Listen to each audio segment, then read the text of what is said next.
যতই করো হামলা আবার জিতবে বাংলা। এই কর্মসূচিকে সামনে রেখে আগামী 1 মাস আমি রাস্তায় থাকব। আমরা 2 তারিখ থেকে, আগামী 2রা জানুয়ারি, 2nd জানুয়ারি থেকে যে কর্মসূচি আমি শুরু করছি, একটা আমাদের অলরেডি মুখ্যমন্ত্রী সাংবাদিক বৈঠক করে তিনি আমাদের রিপোর্ট কার্ড অলরেডি তুলে ধরেছেন মানুষের কাছে।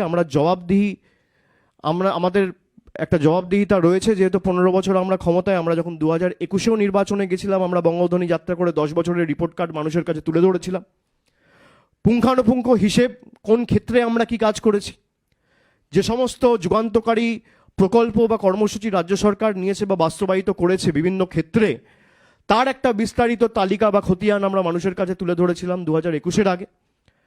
আমাদের দায়িত্ব, কর্তব্য, যে তৃতীয়বার যেহেতু মুখ্যমন্ত্রী মমতা বন্দ্যোপাধ্যায়কে মানুষ বসিয়েছেন, আমাদের নির্বাচনে যাওয়ার আগে এই 15 বছরে আমরা কি কাজ করেছি, সেটা স্বাস্থ্যক্ষেত্রে হোক, জাতিগত শংসাপত্রের ক্ষেত্রে হোক, সেটা পর্যটনের ক্ষেত্রে হোক, শিক্ষাক্ষেত্রে হোক, শিল্পক্ষেত্রে হোক, ক্রীড়াক্ষেত্রে হোক, আমরা বিস্তারিত একটা রিপোর্ট কার্ড মানুষের কাছে, মানুষের দোরগোড়ায় নিয়ে যাবো, মানুষের দুয়ারে আমরা পৌঁছে দেবো।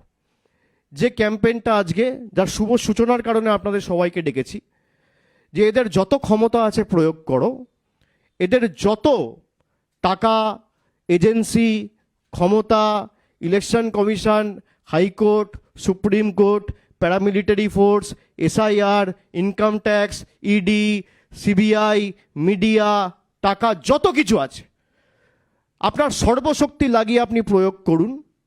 যতই করো হামলা আবার জিতবে বাংলা। এই কর্মসূচিকে সামনে রেখে আগামী 1 মাস আমি রাস্তায় থাকব।